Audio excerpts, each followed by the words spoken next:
រឿងសេកសោបណ្ឌិត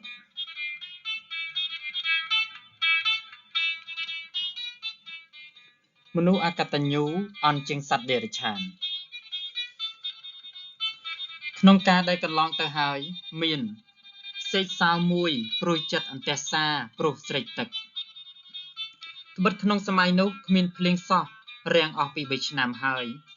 ទឹកក្នុងទន្លេត្រពាំងបឹងបួររីងស្ងួតហួតហោះអស់គ្មានសល់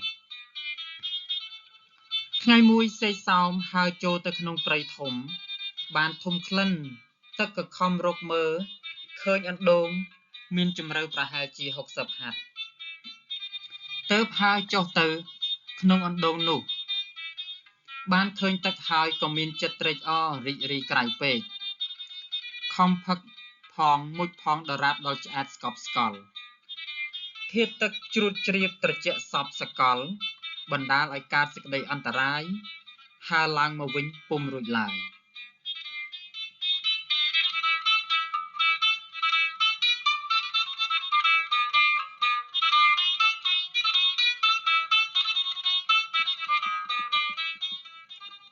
មួយស្រុកបោះមកស្រាប់តែមានមនុស្សម្នាក់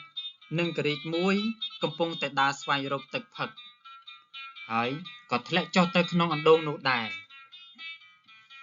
ជនទាំង3គឺសេកសោមួយមនុស្សម្នាក់និងអ្នកករីកមួយខំឡើងពីក្នុងអណ្ដូងមកពុំរួចឡើយក៏ព្រួយចិត្តការទុករៀងខ្លួនទៅ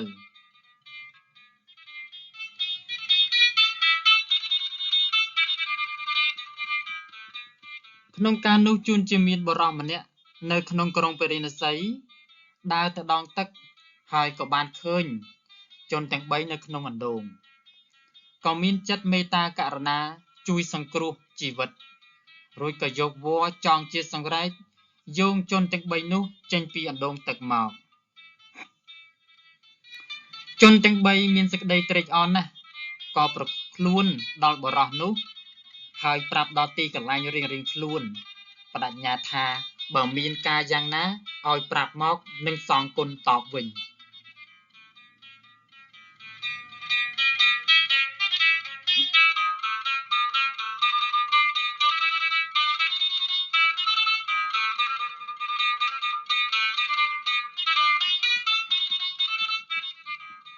ក្នុងការជាខាងក្រោយមកបុរសនោះគិតថាអញនឹងសាកល្បងមើលចិត្តរបស់ជនទាំង3តើនរណាដឹងគុណអញជាងគេរួចក៏ទៅកាន់សំណាក់សេកសោមជាមុនសេកសោមឃើញហើយក៏មានសេចក្តីត្រេកអររីករាយរាក់ទាក់គួរសមថាលោកអញ្ជើញមកមានការអ្វីបុរសនោះប្រាប់ថាលាក់បាំងអីខ្ញុំសពថ្ងៃទីទាល់ក្រណាស់សម្លាញ់ឯងមានអបាយដូចដេចជួយឲ្យខ្ញុំបានផុតអំពីសេចក្តីទាល់ក្របានទេសេកសោមនិយាយថាលោកអ្នកដ៏មានគុណនឹងខ្ញុំធំណាស់បានឲ្យជីវិតដល់ខ្ញុំសូមលោករងចាំខ្ញុំនៅទីនេះសិនណាខ្ញុំនឹងទៅរកទ្រព្យសម្បត្តិបូជាតបគុណលោករួចសេកហើរចេញទៅ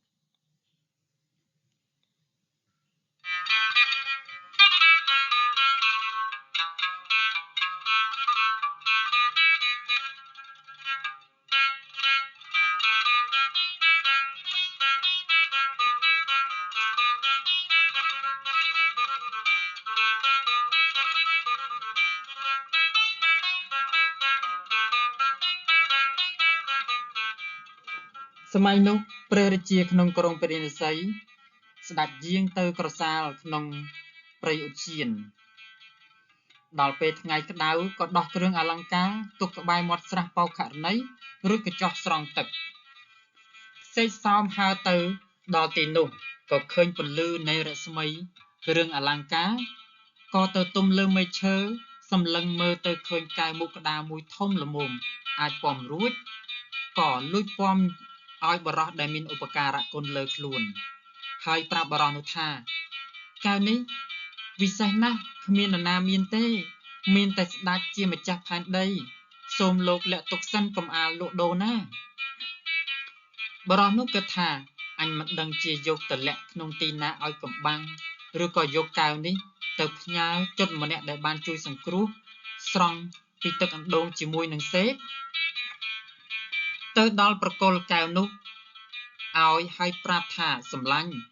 ទុកស្រួលបួលឲ្យខ្ញុំផងណាកុំនិយាយប្រាប់គេឲ្យដឹងជននោះក៏ទទួលទុកទៅកន្លងបាន 2-3 ថ្ងៃជននោះបានលើដំណឹងថាព្រះរាជាក្រុងពេរិណសីបាត់កែវមុខក្តារមួយដុំបើអ្នកណារកឃើញនឹងប្រទានឲ្យស្មើនឹងតម្លៃកែវនោះជនដែលទទួលកែវឲ្យបរោះនោះជាមនុស្សអកតញ្ញូគិតតែពីផលប្រយោជន៍ផ្ទាល់ខ្លួនក៏យកកែវនោះទៅថ្វាយព្រះរាជាហើយទូលថាមានបរោះម្នាក់យកកែវនេះមកផ្ញើនឹងទូលព្រះបង្គំក្រាបទូលព្រះរាជាក៏ចាត់ឲ្យបរោះនោះទៅចាប់បរោះដែលបានលួចយកទទួលកែវនោះសម្លាប់ចោលដោយចោទថាទៅលួចយកកែវរបស់ព្រះអង្គ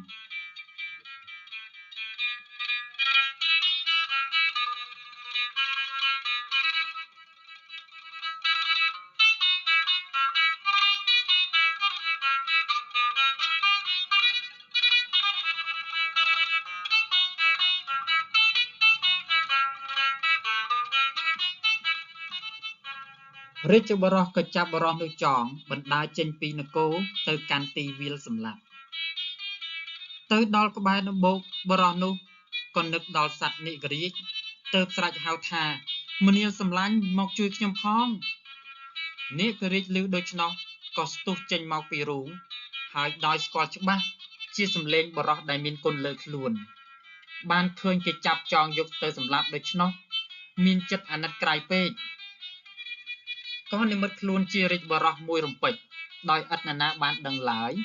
ហើយចូលទៅខាត់រាជបរោះដែលកំពុងនាំទៅសម្លាប់ថាអេមនាលគ្នាយើងឈប់សិនកុំអាលសម្លាប់បរោះនេះចាំខ្ញុំនាំទៅផ្ទះសិនរាជបរោះទាំងនោះក៏ត្រៀមចាំនិករាជខំរត់ទៅក្នុងរូងចូលទៅក្នុងប្រាសាទព្រះអគ្គមហេសីរបស់ព្រះរាជានិមិត្តខ្លួនជាពស់តូចមួយចឹកព្រះអគ្គមហេសីនោះស្រែកផ្អើលដឹងឮដល់ព្រះរាជាមួយរំពេចហើយក៏និមិត្តខ្លួនជារាជបរោះវិញប្រាប់ថាឆ្នាំបន្សាបពឹសពោះមានតែបរោះដែលយកទៅសម្លាប់ទេដែលចេះពូកែជាងគេក្នុងព្រះនគរនេះព្រះរាជាក៏ប្រើឲ្យយកបរោះនោះមកវិញនាគរាជបានប្រាប់បរោះនោះសពគ្រប់គ្រាន់តែបរោះនោះទៅដល់យកទឹកទៅលាបក៏ជាភ្លីមួយរំពេច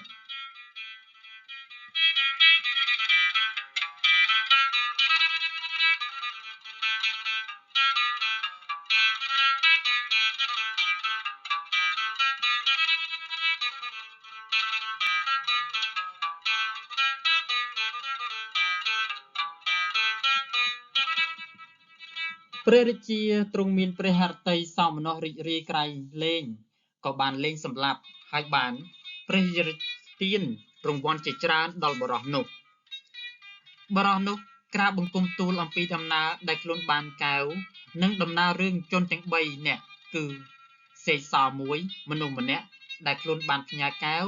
និងនាគរាជមួយតាំងពីដើមរហូតដល់ចប់ព្រះរាជាទ្រង់ព្រះសណ្ដាប់ហើយរឹងរិតតែមានប្រតិយសោមនស្សជាខ្លាំងបានចំណាយព្រះរាជទ័ពចាត់ចែងសង់ផ្ទះឲ្យនៅជាមួយសេកសោមនិងនិករាជនៅជាសុខខ្សែមខ្សាន្តដល់រាបដល់ទីបំផុតនៃជីវិតលុះអស់អាយុទៅក៏បានទៅកើតក្នុងឋានសួគ៌ទៀតឯជនអកតញ្ញូនោះត្រូវមានទោសក្នុងបច្ចុប្បន្នយ៉ាងអស្ចារ្យហើយលុះស្លាប់ទៅក៏បានទៅកើតក្នុងនរកទៀត